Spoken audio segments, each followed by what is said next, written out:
Now, despite the ongoing civil war in the country, Syrians in government-held areas have gone to the polls to choose their next president amid heightened security.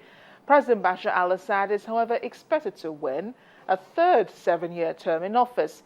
Critics of the Syrian government have denounced the elections as a farce. Syria is 3 years into a civil war in which tens of thousands of people have been killed, millions more have been detained. Analysts, however, say that officials in the country have gone to great lengths to present the vote as a way of resolving the crisis. Syrian President Bashar al-Assad cast his ballot on Tuesday in the country's presidential elections. Assad, together with his wife Asma, voted at a polling center set up in Nahim Mazarami School in Al-Maliki district of capital Damascus. Syrians are expected to deliver an overwhelming victory to President Bashar al-Assad in the midst of a civil war that has fractured the country and killed more than 160,000 people.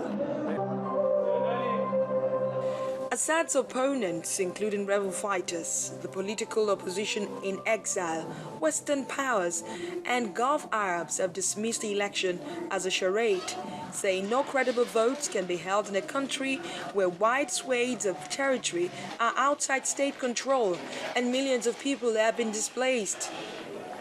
Nevertheless, polling stations opened at 7 a.m. in parts of Syria, where Assad continues to rule, and state television broadcast footage of people queuing to cast their votes in several cities.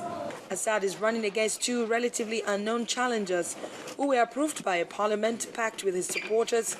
The first time in half a century the Syrians have been offered any choice of candidates. The last 7 presidential votes were referenda to approve Bashar or his father, Hafez al-Assad. Hafez never scored less than 99%, while his son got 97.6% 7 years ago. Neither of Assad's rivals, former minister Hassan al-Nouri or parliamentarian Maha Haja, is expected to make major inroads into those levels of support. Let's get some analysis now on the votes in Syria. I'm being joined via telephone here in Lagos by Dr. Dakwa Thomas. He is a doctor of history and international studies at the Lagos State University. Doctor, thank you so much for joining us on The World Today. We've discussed Syria several times in the past before, especially on Diplomatic Channel. What do you make of the votes today?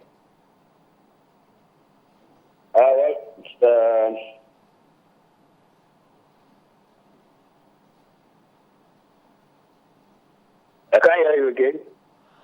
Okay, I'll just repeat the question, Doctor. I think we had some technical difficulty there. But I was asking your thoughts on the votes in Syria today on the presidential election. Yeah, well, it's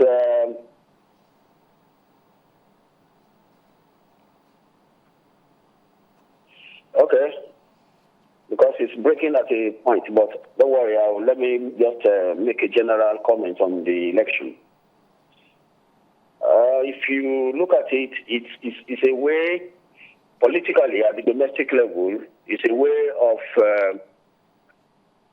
it's an attempt by the government to create the impression that there is peace, or the world that the international community is talking about is nothing when it comes to the domestic, when it comes to the crisis, when it comes to the Syrian situation, that war does not have any impact, and it's not as serious as it is being projected to the world. That there is peace, relative peace. They are not denying the fact that they have crises in maybe some major towns, Homs, Aleppo, and Damascus. But the major thing is it has been able to garner some credibility with me. However, this does not remove the fact that the war is still ongoing. This does not remove the fact that Syria has crisis. This does not remove the fact that the Al-Assad family is dominating the political situation or the political environment in Syria. Now, Doctor, what is happening? okay. Doctor, I don't know if you can hear me. I think the line is breaking, though, but I'd like to cut in here by asking, well, you say that the elections do not take away the fact that there is fighting going on in Syria, and we're very much aware of the crisis. But do you think the elections change anything? This is actually happening in the midst of a crisis.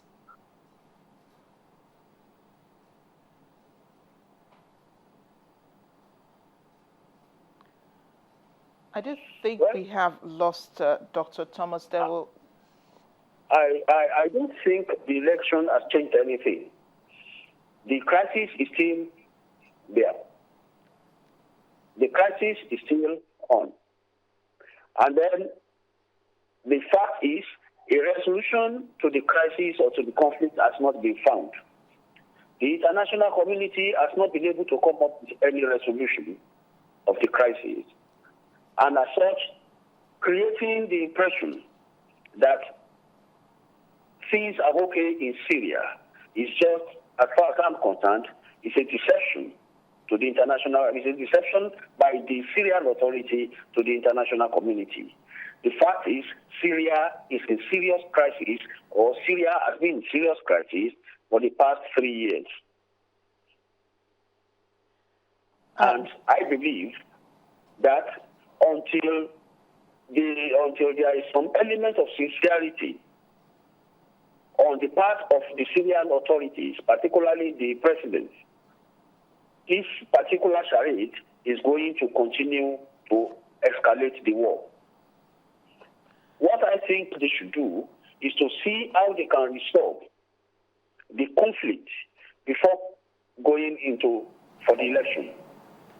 This also shows that the Syrian authorities, the Syrian government, is desperate to continue to perpetuate itself in office. And for as long as this continues, there is not likely to be any solution to the crisis. The quest for power by Al-Assad is creating a problem in terms of finding solution to the crisis. So I want to believe that what is important is not the election. If the time for election is on, what it could have done is to create a caretaker committee that will be in charge, that will hold on for the reins of power for the time being. But now, it simply shows desperation on its part. And I want to say, with all sense of sincerity, that the Al-Assad government has not been sincere with its people and with the international community. Doctor, thank you so much for your thoughts on the elections in Syria. Dr. Dr. Thomas is a lecturer at the History and International Studies Department of the Lagos State University. He spoke to us via telephone far away here in Lagos.